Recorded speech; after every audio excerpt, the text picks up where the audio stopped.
Welcome to our channel. నమస్కారం. YS Jaganmohan Reddy ఈరోజు క్రాంతి కుమార్ కుటుంబాన్ని పరామర్శించి న్యాయ సహాయం అండగా ఉంటామంటూ హామీ ఇచ్చాడు. ముఖ్యమంత్రిగా ఉన్నప్పుడు తన పరిపాలన కాలంలో జరిగిన దుర్ఘటనలో ఒక కుటుంబాన్ని కూడా పరామర్శించిన జగన్మోహన్ రెడ్డి అధికారం కోల్పోయిన తర్వాత అభివృద్ధి గురించి కానీ సంక్షేమ కార్యక్రమాల గురించి కానీ మాట్లాడకుండా జరుగుతున్న అభివృద్ధిని ప్రశంసించకుండా ఈ పరామర్శల పేరుతో జైత్రయాత్ర కొనసాగిస్తున్నాడు. ఆనాడు గుర్తుకు రాని పరామర్శలు ఇవాళ ఎందుకు గుర్తుకొచ్చినాయి? చంద్రబాబు నాయుడు గారు ముఖ్యమంత్రిగా ఉండగా ప్రతిపక్షంలో ఉండగా కూడా ఆనాడు పరామర్శలు కొనసాగించారు. నేడు కూడా సాయికృష్ణ తల్లిని పరామర్శించి వారి కుటుంబానికి అండగా నిలబడుతూ సిట్ ఏర్పాటు చేసి త్వరితగతిన విచారణ చేపిస్తున్న పరిస్థితి కూడా మనం చూస్తున్నాం. ఇలాంటి సందర్భంలో జగన్మోహన్ రెడ్డి పరామర్శల పేరిట ఏం చేస్తున్నాడు? ఎందుకు పరామర్శలు ఇప్పుడే గుర్తొచ్చినాయి? అధికారం ఉన్నప్పుడు ఒకలాగా, అధికారం కోల్పోయినాక ఒకలా ప్రవర్తిస్తున్న జగన్మోహన్ రెడ్డి గురించి తెలుసుకునే ప్రయత్నం చేద్దాం. విశ్లేషణ మనతో ఉన్నారు సీనియర్ జర్నలిస్ట్ డివి శ్రీనివాస్ గారు. వారిని అడిగి మనం విశేషాలు తెలుసుకుందాం. నమస్తే సార్. నమస్తే. జగన్మోహన్ రెడ్డి అధికారంలో ఉన్నప్పుడు ప్రజలకు కనపడలా, పరదాల గట్టుకు తిరిగాడు, హెలికాప్టర్ తిరిగాడు.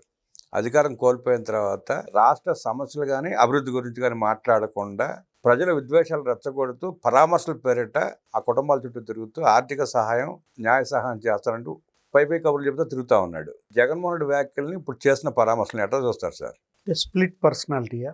Split personality. అపరిచితుడా అంటే అదేదో సినిమా, అపరిచితుడు సినిమా. కాసేపేమో రామ్గా, కాసేపేమో ర్యామ్గా. అంటే అధికారంలో ఉంటే జగన్మోహన్ రెడ్డి ర్యామ్మా అంటే జుట్టు ఒక్కసారిగా విరజిమ్మ పడిన అటు ఇటు వికృతంగా. సినిమా బాగా గుర్తు చేశారు సార్. ర్యాంబో అనుకుంటా. రాత్రిపూట ర్యాంబో, పగలు రాము. అంటే ఇప్పుడు జగన్మోహన్ రెడ్డి ఈరోజు క్రాంతి కుమార్ కుటుంబాన్ని పరామర్శించడం ఎవరు వ్యతిరేకించరు, దాన్ని ఎవరు విమర్శించరు, ఆహ్వానిస్తారు, స్వాగతిస్తారు. కాకపోతే ఇది నిజంగా మారాడా? ఈ మార్పు జగన్మోహన్ రెడ్డిలో ప్రజలు ఇది చర్చ ఏది?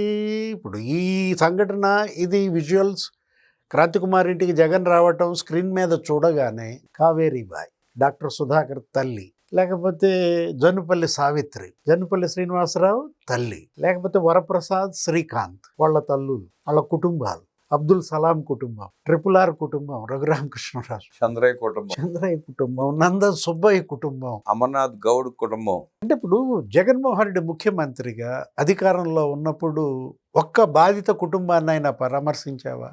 భరోసా ఇచ్చావా? అంటే అప్పుడు ఎందుకని నువ్వు పరదాలు కట్టుకున్నావు, ఫ్లైట్లలో తిరిగావు, అసలు మబ్బుల్లో, అసలు ప్యాలెస్ నుంచి బయటకు రాలేదు? ఇప్పుడు ఈ రోజు క్రాంతి కుమార్ కుటుంబానికి అందరూ మంచిదే, ఏది అండగా ఉండటం. ఎందుకంటే అతను చనిపోయాడు, అతను సెల్ఫీ వీడియో వదిలాడు, సిఐ నాగరాజు వేధింపులు అంటూ. ఇప్పుడు సాయికృష్ణ కుటుంబం, సాయికృష్ణ తల్లి విజయలక్ష్మి గాదే చంద్రబాబు ముఖ్యమంత్రిగా మీరే చెప్పారు, ఇంట్రోలో కూడా పిలిపించుకున్నారు, మాట్లాడారు. ఆ తల్లి బయటకు వచ్చి ఆ మేనమామలు ఏమని చెప్పారు? విజయలక్ష్మి ముఖ్యమంత్రి చంద్రబాబును కలిసిన తర్వాత నాకు భరోసా కలిగింది, మా కుటుంబానికి న్యాయం చేస్తానని హామీ ఇచ్చారు, ఆయన మాట మీద మాకు నమ్మకం. అలాంటి భరోసా, అలాంటి నమ్మకం ఒక్క తల్లి దగ్గర ఎందుకని పొందలేకపోయాడు సీఎంగా చంద్రబాబు? ఆనాడు ఆ ప్రయత్నం చేయలేదు, న్యాయం కూడా చేయలేదు. అన్యాయం జరిగిన ఏ కుటుంబానికి న్యాయం చేయలేకపోయాడు కదా.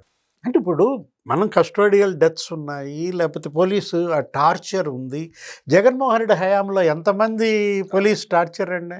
అరే, ఇసుక అక్రమ రవాణా అడ్డుకుంటే 2 దళిత యువకుల్ని పోలీస్ స్టేషన్లో శిరోముండనం చేశారే, శ్రీకాంత్ లేకపోతే వరప్రసాద్. సీతానగరం పోలీస్ స్టేషన్ ఏం యాక్షన్ తీసుకున్నాడు? సస్పెండ్ చేశాడా సిఐని? జైలుకు పంపాడా సిఐని? ఇప్పుడు ఈ సిఐ ఎవరు? ఇక్కడ కృష్ణలంక స్టేషన్. ఇప్పుడు ఆ సిఐ నాగరాజు ఎక్కడున్నాడు? జైల్లో ఉన్నాడు. ఆయన యాక్షన్ తీసుకుందా లేదా ఈ ప్రభుత్వం? ప్రజల్లో చర్చ ఇది. ఏది? ఇప్పుడు సిఐ శంకరయ్య, పులివెందుల, వివేకానంద రెడ్డిని నరికి చంపారు. ఆధారాలన్నీ సిఐ కళ్ళ ముందే ధ్వంసం చేశారు. వార్నింగ్ ఇచ్చారు సిఐకి దేవిరెడ్డి శివశంకర్ రెడ్డి, నోరు మూసుకో, చూస్తా కూర్చో అన్నాడు. సరే, ఇవన్నీ చూస్తే వాడు గుర్తొచ్చింది ఒక సంఘటన. జగన్మోహన్ రెడ్డి ముఖ్యమంత్రిగా ఉన్నప్పుడు కరోనా సమయంలో విశాఖపట్నం నుంచి సోషల్ మీడియాలో ప్రశ్నిస్తున్నారని చెప్పి ఒక ఆయన తీసుకొచ్చి కర్నూలు కరోనా హాస్పిటల్లో పడేసి ఆయన కరోనా అంటుకొని మందులు ఇవ్వకుండా ఆయన చనిపోయే వరకు అట్లా వెయిట్ చేశారు. ఆయన చనిపోయాడు కరోనాతో. నలంద కిషోర్ నలంద కిషోర్ పరామర్శించావా ఆ కుటుంబాన్ని? తీసుకొచ్చి చంపినాడు, ఇంకేం పరామర్శిస్తాడు? అంటే ఏంటి ఇప్పుడు జగన్మోహన్ రెడ్డి ఈ సందర్శన ద్వారా, ఈ పరామర్శ ద్వారా ప్రజల్లోకి ఆయన ఇచ్చిన సందేశం ఏంటి? నేను అధికారంలో ఉంటే ఒక రకంగా, ప్రతిపక్షంలో ఉంటే ఒక రకంగానా? మీరు అన్నట్టు స్ప్లిట్ పర్సనాలిటీ. ఇప్పుడు ఏ సిఐ పైన నువ్వు ఆ రోజు యాక్షన్ తీసుకున్నావు? సీతానగరం సిఐ పైన సస్పెండ్ చేసావా? పులివెందుల సిఐకి పదోన్నతి ఇచ్చాడు, అవును. డిఎస్పీ చేసి పారేశాడు. మాచర్ల సిఐ ముగ్గురు బీసీ యువకుల్ని చిత్రహింసలు పెట్టారు, గోళ్లల్లో సూదులతో గుచ్చారు, పోలీస్ స్టేషన్లో తలకిందులుగా ఏలాడదీసి కొట్టారు. అరే అడ్వకేట్ కమిషన్ వెళ్తే, మ్యాజిస్ట్రేట్ ఆదేశిస్తే ఆ లాయర్ ఆయన్ని తీసుకుని బయటికి వెళ్ళి కోర్టుకు తీసుకెళ్తుంటే గుద్దారు కారు, జైల్లో పెట్టించారు వాళ్ళని. జైలుకి వెళ్ళి బెదిరించాడు ఎన్కౌంటర్ చేస్తానని ఒక సిఐ భక్తవత్సల్ రెడ్డి. ఏం చేశావు? ప్రమోషన్ ఇచ్చినాడు, డిఎస్పీ ఇచ్చి. ఇప్పుడు అతను ఎవరు? రఘురామకృష్ణరాజు. అరే ఇప్పుడు ఆయన ఏం చేశాడు? ఆయన ప్రశ్నించాడు నిన్ను. టీటీడీలో జరిగిన అక్రమాన్ని ప్రశ్నించాడు అంతే ఆయన. ఇప్పుడు ఇంగ్లీష్ మీడియం నీ పాలసీని విమర్శించాడు, ఏదో రచ్చబండ పెట్టి ఆయన ఏదో వీడియో వదిలాడు. అట్లాంటి ఆయన్ని తీసుకొచ్చి గుంటూరు సిఐడి కార్యాలయంలో చిత్రహింసలు పెట్టారు, నరకం చూపించారు. 10 గంటల పాటు కొట్టడం నడిపీయటం. ఏంటా విజయపాల్ అడిషనల్ ఎస్పీ చేసావా? అడిషనల్ ఎస్పీ చేశాడు. రిటైర్ అయిన తర్వాత కూడా ఓఎస్డి ఇచ్చి కంటిన్యూ చేసావా? ఇవాళ జైలు పాలు చేశాడు. అప్పుడు పోలీస్ అధికారులకి ప్రమోషన్లు ఇచ్చిన జగన్మోహన్ రెడ్డి ఇప్పుడు ఏ విధంగా మాట్లాడతాడు? ఇప్పుడు పివి సునీల్ కుమార్ కూడా వెళ్ళాడు. పివి సునీల్ కుమార్ రిటైర్ అయ్యారు, మొన్న రిటైర్ అయిన తర్వాత మరి నిన్న జగన్మోహన్ రెడ్డి వెళ్ళబోయే ముందు ఆయన కూడా వెళ్ళి కలిశాడండి క్రాంతికుమార్ కుటుంబాన్ని. కలిసి అసలు మామూలుగా ఆయన సిబిఐ ఎంక్వైరీ డిమాండ్ చేయటం కాదు, వారం మీరు స్టేషన్కి పిలిపించి ఎలా మీరు వేధిస్తారని అడుగుతున్నాడు సునీల్ కుమార్. అంటే మొసళ్ళు కూడా సిగ్గుపడతాయా? ఇదే సునీల్ కుమార్ ఆయన నిందితుడు. రఘురామకృష్ణరాజు ఆ చిత్రహింసల కేసులో A1, A2, A3 ఎవరు? పిఎస్ఆర్ ఆంజనేయులు, పివి సునీల్ కుమార్, ఇతను జగన్మోహన్ రెడ్డి కూడా. రఘురామకృష్ణరాజుని కస్టోడియల్ టార్చర్ కేసులో నిందితుడు A3 జగన్మోహన్ రెడ్డి. సాయి కృష్ణ మీద ముసలి కన్నీరు గారుస్తాడు కస్టోడియల్ టార్చర్ గురించి. ఇప్పుడు క్రాంతికుమార్ మీద ముసలి కన్నీరు గారుస్తాడు. అంటే నిందితులు ఇవాళ పరామర్శలు చేస్తున్నారా? ఆ రోజు డ్రైవర్ సుబ్రహ్మణ్యాన్ని చంపి అనంతబాబు డోర్ డెలివరీ చేస్తే సన్మానం చేశాడు జైలు నుంచి వచ్చినాక అనంతబాబు జగన్మోహన్ రెడ్డి. అరే ర్యాలీ, సన్మానం, అసలు తనతో పాటు క్యాన్వాయిలో తీసుకెళ్లడం, సిద్ధం సభల్లో జనం ముందు అందరికీ అతన్ని చూపించటం అనంతబాబు. అంటే ఎంతమంది పోలీసులు జగన్మోహన్ రెడ్డి హయాంలో ప్రజల్ని ఇబ్బంది పెడితే ఒక్క చోటన్నా ఒక్క బాధితుడికైనా న్యాయం జరిగిందా అని అడుగుతున్నా. ఇప్పుడు ఇది వాళ్ళ క్రాంతికుమార్, నిన్న మందాకృష్ణ కూడా వెళ్ళాడు, క్రాంతికుమార్ కుటుంబాన్ని అతను పరామర్శించాడు. సిఐ నాగరాజు పైన సిట్ వేయటాన్ని స్వాగతించాడు, హర్షించాడు. అతనేంటి సిఐ నాగరాజు మరి జైల్లో ఉన్నాడు, క్రాంతికుమార్ను కూడా సిట్ పరిధిలోకి తీసుకురండి అన్నాడు. ఈ కేసును కూడా సిట్ పరిధిలోకి తీసుకురండి అని మందాకృష్ణ పరామర్శించాడంటే అర్థం ఉంది. అతను అప్పుడైనా ఇప్పుడైనా ఎవరికైనా బాధితులకు అండగా ఉంటున్నాడు. మీరేంటి? జగన్మోహన్ రెడ్డి, పివి సునీల్ కుమార్ వీళ్ళు నిందితులు కదా, దుర్మార్గాలు చేసిందే వాళ్ళు రాష్ట్రంలో. నిందితులు మరి బాధితులను పరామర్శిస్తారని ఎలా చూడాలి? అంటే పుండు మీద కారం చల్లడమా? వీళ్ళే పుండు చేశారు, ఈ పరామర్శ పేరుతో కారం చల్లుతున్నారా? అట్లాగే వ్యవహరిస్తారు. ఇప్పుడు ఎందుకు ఇద్దరు కలిసి రఘురామకృష్ణరాజు ఇంటికి కూడా వెళ్ళండి, ఆయన కూడా పరామర్శించమంటారా, లేదా ఇంకొప్పుడు దాకా బతుకున్నాం ఏంటని అడగమంటారా? ఇప్పుడు ఇవాళ క్రాంతికుమార్ ఇంటికి లేకపోతే సాయి కృష్ణకి ఇంటికి వెళ్ళారంటే రేపొద్దున డాక్టర్ సుధాకర్ ఇంటికి కూడా వెళ్తారు. అక్కడికంటే మొహం చెల్లదుగా. రఘురామకృష్ణరాజు ఇంటికి కూడా వెళ్తారు. అంటే ఏంటి? మేము మిమ్మల్ని గాయపరిచాం, ఇప్పుడు మీరు ఎంత మేరకి తెప్పరిల్లారు, తేరుకున్నారు అని పరామర్శించడానికి వెళ్తున్నారా? ఇదెక్కడి ఉన్మాదం? ఇది ఉన్మాదం. ఏది? ఇప్పుడు నువ్వే నన్ను చంపుతావు, నువ్వే వచ్చి దండేస్తావా? అదేగా జరిగింది వివేకానంద రెడ్డి కేసులో. ఇప్పుడు వివేకానంద రెడ్డిని ఎవరైతే నరికి చంపారో వాళ్లే దండలేశారు, వాళ్లే పూలు చల్లారు, వాళ్లే సెంటు చల్లారు. మీకు గుర్తుండే ఉంటుంది కదా, వివేకానంద రెడ్డి హత్య కేసే కాదు. ఎక్కడ దాకెందుకు నిన్న నిత్యానంద రెడ్డి హత్య, పెద్ద దస్తగిరి హత్య. ఇప్పుడు నిన్న పెద్ద దస్తగిరి హత్య దాంట్లో చూసారా, ఎవరైతే చంపారో వాళ్లే వచ్చి పరామర్శించడం కాదు. ఈ నిత్యానంద రెడ్డి ఆ డిప్యూటీ మేయర్గా పనిచేసిన ఆయన మాజీ, అతనైతే డెడ్ బాడీని అటు తిప్పి ఇటు తిప్పి అబ్బా ఎట్లా నరికారో చూసారా, నరికారో చూసారా, ఇదిగో ఇక్కడ కూడా దెబ్బ ఉందని అతను చూపించటం వీళ్ళకి. అంటే నాటకీయంగా మళ్ళీ టీడీపీ మీద నెట్టే ప్రయత్నం చేయటం. వీళ్ళే నరికారు, వీళ్ళే గాయాలని అక్కడ చూసారా ఇక్కడ చూసారా అని చూపించటం. మేయర్ ఎవరైనా రవీంద్రనాథ్ రెడ్డి, జగన్మోహన్ రెడ్డి మేనమామ, కడప మాజీ మేయర్, కడప మాజీ డిప్యూటీ మేయర్. అసలు ఏమి డ్రామా అక్కడ. దస్తగిరి 7 దగ్గర ఎవరైతే చంపారో చంపించారో ఆ 100 కోట్ల ఆ ల్యాండ్ డీల్ వాళ్ళే పరామర్శకు వస్తారు, వాళ్ళే హాస్పిటల్లో కన్నీరు గారుస్తారు. జగన్మోహన్ రెడ్డి నిన్న ప్రెస్ మీట్ పెట్టి చంద్రబాబు మొసలు కన్నీరు గారుస్తున్నాడు అంటాడు. అవును, అరాచకం రాజ్యం వెళ్తుందండి. అంటే మొసలే ఇవాళ ఏమంటుంది, మొసలి కన్నీరు అంటుందా? ఇప్పుడు మొసలి కన్నీరు అంటే ఎలా చూడాలి? ఆశ్చర్యపోవటం ప్రజలు వంతు.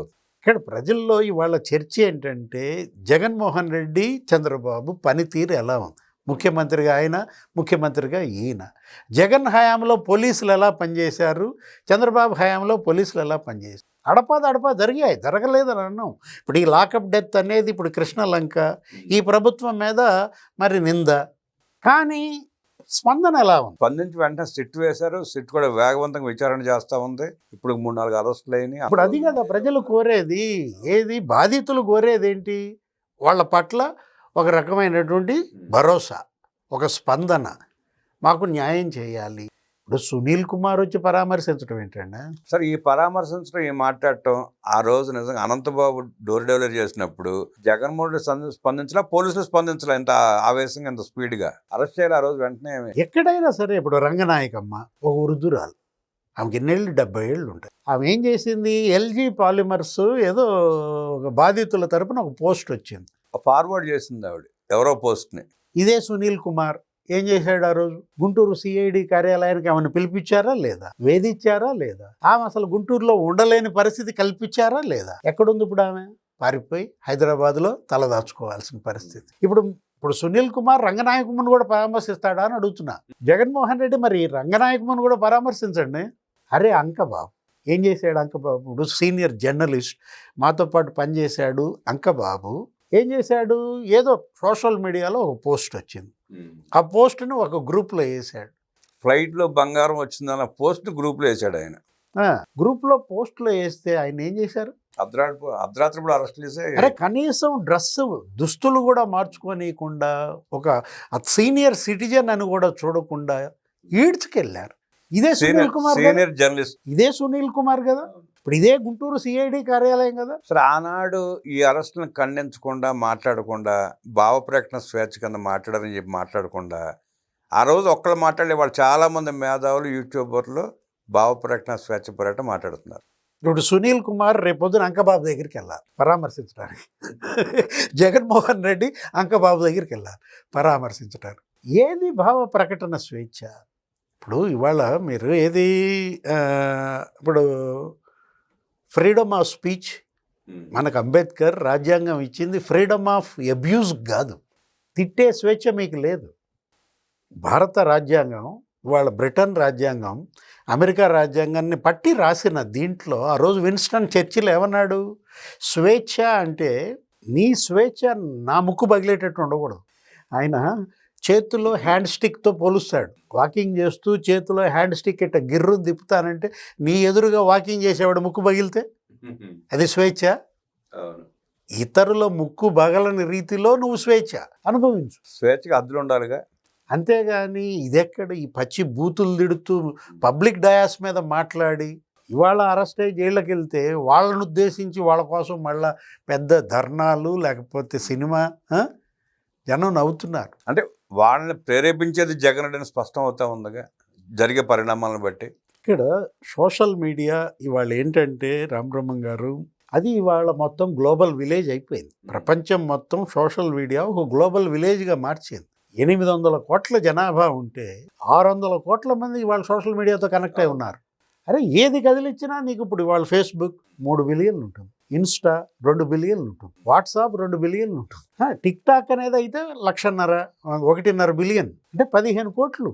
ఏది కదిలించినా 20 కోట్లు 20 కోట్లు అంటే ఒక పోస్ట్ పెడితే అంతమందికి వెళ్ళిపోతున్న నేపథ్యంలో ఇవాళ సోషల్ మీడియా అదే అన్నది డిప్యూటీ సీఎం పవన్ కళ్యాణ్ లేదు ముఖ్యమంత్రి చంద్రబాబు, ఇది ఇవాళ కాదు, లాస్ట్ అసెంబ్లీలో కూడా ఆందోళన ప్రకటించారు. అసెంబ్లీలోనే పవన్ కళ్యాణ్ మాట్లాడుతూ ఎస్సీ ఎస్టీ అట్రాసిటీ యాక్ట్ లానే ఇవాళ social media abuse atrocity act ఒకటి తేవాలన్నాడు. ఇవాళ భారతదేశం కేంద్ర ప్రభుత్వం కూడా దీని మీద దృష్టి పెట్టింది. అనేక దేశాల్లో అసలు సోషల్ మీడియా 15 ఏళ్లలోపు పిల్లలకి మరి నిషేధం. కొన్ని దేశాలు ఏం చేశాయి, ఆల్రెడీ నిషేధం విధించాయి. అరే ఇప్పుడు ఒకటండి, ఇవాళ సోషల్ మీడియా జంజీ వచ్చేసింది. వాళ్ళు అసలు 57% టైం దీని మీదే గడుపుతున్నారు. యూజర్ కంటెంట్ ఇదంతా కూడా ఇవాళ ఆల్ఫా జన్ కనెక్ట్ అవుతున్నారు దీంట్లో. బేబీ బూమర్స్, మిలీనియమ్స్, అసలు మొత్తం వృద్ధుల దగ్గర నుంచి ఇది ఒక మీటింగ్ ప్లేస్ అయిపోయింది ఏది సోషల్ మీడియా అనేది. ఇలాంటి దాన్ని ఇది పదునైన కత్తి, ఇది రెండంచుల పదునైన కత్తి. దీన్ని ఏంటి మంచికి ఉపయోగించుకోవాలి, కన్స్ట్రక్టివ్ క్రిటిసిజంకి ఉపయోగించుకోవాలి. ఇప్పుడు నిన్న ఏలూరులో సభ పెట్టారు, విమర్శించండి. దేనికోసం పెట్టారు ఏలూరులో సభ? దళిత క్రిస్టియన్ల రిజర్వేషన్ల గురించి పెట్టారు. అదే సుప్రీంకోర్టు తీర్పు. మీరు చేయాల్సిందేంటి, మీరు మాట్లాడాల్సిందేంటి? చర్చ జరపాలి. రాజ్యాంగం ఇవాళ ఎలా సవరణ చేయాలి, ఆ పారాగ్రాఫ్ 3 అదేదో ఆర్టికల్లో దాన్ని తొలగించమని అడగాలి. ఆ దిశగా మీరు ఒక కార్యాచరణ సిద్ధం చేయాలి. ఇప్పుడు ఈ జడా శ్రావణం, ఆ రావణం, వీళ్ళు ఎవరైనా సరే ఆ సభ మీద ఉన్న వాళ్ళందరూ కూడా ఏం చేయాలి, ఒక బృందంగా ఏర్పడి దేశవ్యాప్తంగా పర్యటించి మొత్తం రాజకీయ పార్టీల అధ్యక్షులను కలవాలి, లేఖలు రాయాలి, ఎంపీలకు లేఖలు రాయండి. అరే మాకు రాజ్యాంగ సవరణ చేయండి అంటూ సంతకాల సేకరణ చేయండి. వాళ్ళు ఆ పని చేయకుండా టార్గెట్ రఘురామకృష్ణరాజు, టార్గెట్ పవన్ కళ్యాణ్ వ్యవహరించారు అక్కడ.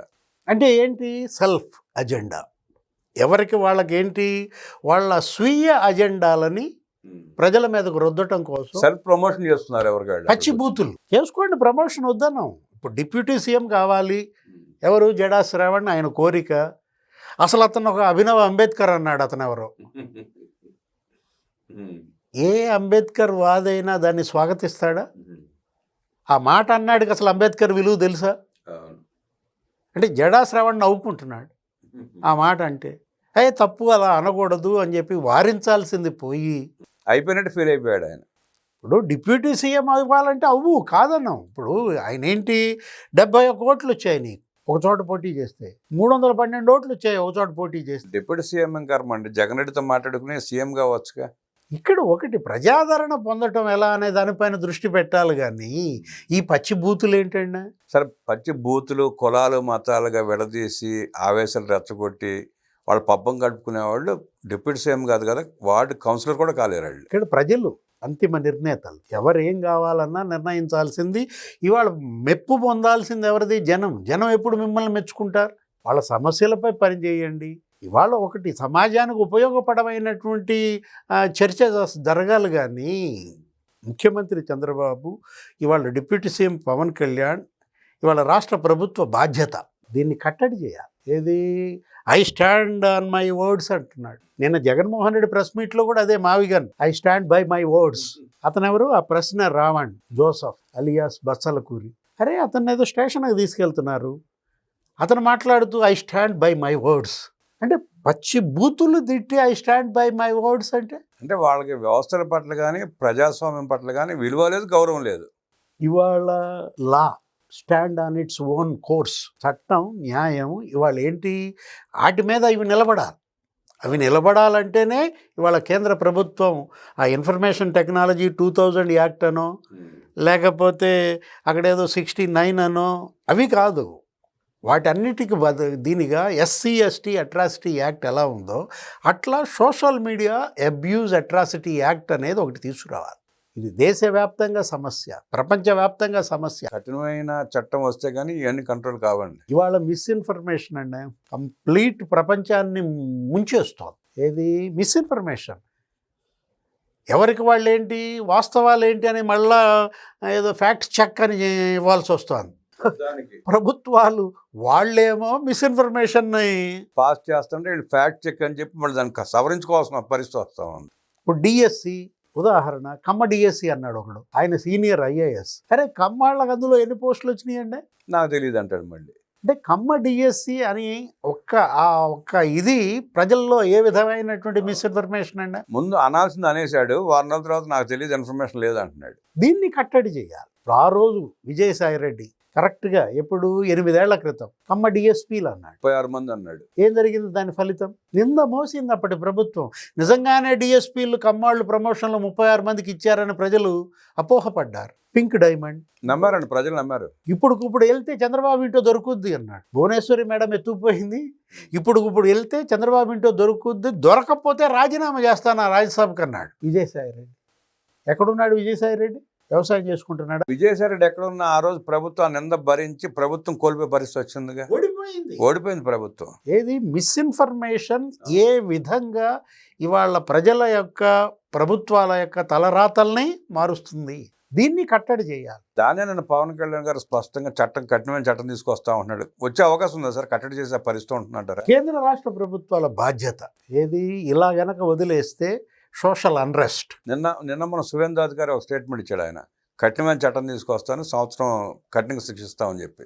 తప్పుడు ప్రచారం వ్యాప్తి చేస్తే ఎఫ్ఐఆర్ లేకుండా, విచారణ లేకుండా సంవత్సరం కఠినంగా శిక్షిస్తామని చెప్పి నేను ఒక స్టేట్మెంట్ ఇచ్చాడు. మరి పశ్చిమ బెంగాల్ ముఖ్యమంత్రి ఇంప్లిమెంట్ అయ్యే అవకాశం ఉందంటారా? శిక్షలు కాదు, ఇక్కడ మనకు కావాల్సింది ఏంటంటే భయం క్రియేట్ అవ్వాలి. ఇది తప్పు, ఇది చేస్తే మరి ఈ విధమైన శిక్ష పడుద్దనే భయం ప్రజల్లోకి రావాలి. ఈ సోకాల్డ్ ఈ అసాంఘిక శక్తులు ఇప్పుడు ఏమవుతోంది? నేరం చేసి కులం చాటున దాక్కుంటానంటే, నేరం చేసి మతం చాటున దాక్కుంటానంటే, నేను తిడతా, మీరు నన్ను ప్రశ్నిస్తే ఎస్టీ ఎస్సీ కేసు పెడతా అనే స్థాయికి వచ్చేసారు వాళ్ళు. ఇప్పుడు సాయి కృష్ణ 23 కేసులు ఉన్నాయి. రేప్ కేసు ఉంది, మర్డర్ కేసులు ఉన్నాయి, గంజాయి కేసులు ఉన్నాయి.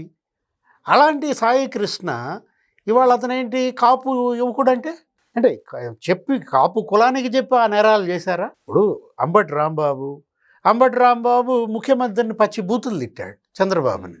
కాపు టైగర్ అంటే తిట్టాడు కాబట్టి కాపు టైగర్ బిరుదు ఇచ్చాడు జగన్ రెడ్డి. అంటే కులానికి చెప్పి బూతులు తిట్టావా? కులానికి చెప్పి నేరాలు చేసావా? పవన్ కళ్యాణ్ ప్రశ్నిస్తోంది అది. ఇప్పుడు మతానికి చెప్పి నేరాలు చేశారా? ఇవాళ తిరుపతిలో కల్తీ నెయ్యి అండి, హిందూ మతానికి చెప్పి నెయ్యి కల్తీ చేశాడా? ఇక్కడ నేరానికి కులం లేదు, మతం లేదు, పార్టీ లేదు, ప్రాంతం లేదు. అతను ఎవరో కె వెంకటరామరెడ్డి, కేవీఆర్ తెలంగాణ వాడంట. అక్కడ తెలంగాణలో ఓ పెద్ద సినిమా చేస్తున్నారు. అక్కడ చేస్తున్నారండి వాడు. విజయనగరంలో కూడా వైఎస్ఆర్ కాంగ్రెస్ పార్టీ నాయకులు పెద్ద ర్యాలీ, అతని కోసం స్లోగన్స్ చూపించారని చెప్పి పట్టుపట్టడం, పోలీసుల మీద గొడవ. అంటే ఇప్పుడు ఒకటి, నువ్వు జర్నలిస్టుగా నువ్వేంటి, నువ్వు నీ భాష ఎలా ఉండాలి, నువ్వు చేసే విమర్శ ఎలా ఉండాలి, నువ్వు ప్రజలకి ఏంటి నువ్వు ఎత్తి చూపించాల్సింది? బూతులా?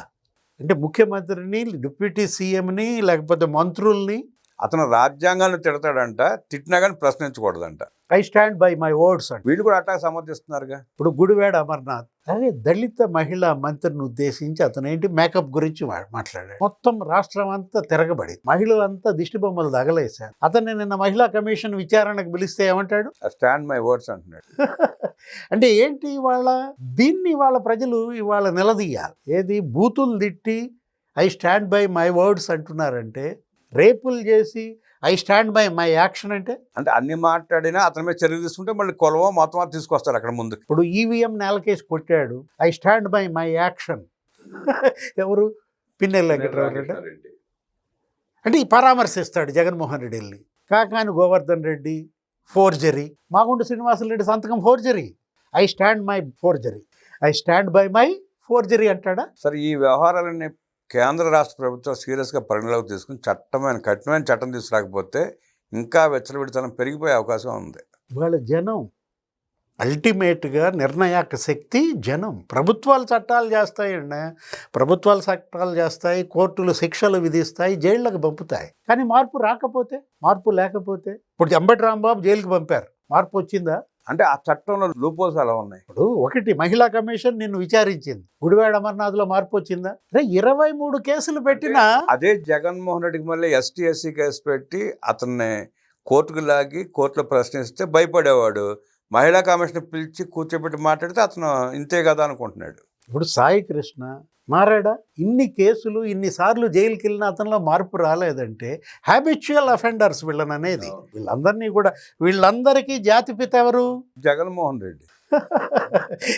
ఏది ఈ హ్యాబిచువల్ అఫెండర్స్ అందరికీ జగన్మోహన్ రెడ్డి ఆదర్శం. అతన్నే మొత్తం భారత న్యాయ వ్యవస్థకి పట్టిన చీడనాల పీడనాల ఇవాళ ఇండియన్ పీనల్ కోడ్, భారత న్యాయ శిక్షా సమృద్ధి, ఇవాళ జగన్ ఏ విధంగా ఒక చీడలాగా పీడలాగా మారాడో ఈ విధంగా క్రిమినల్స్ అందరినీ కూడా ఇవాళ అతను ఒక అంబాసిడర్గా, నేరస్తుల పాలిట అతను ఒక రక్షకుడిగా.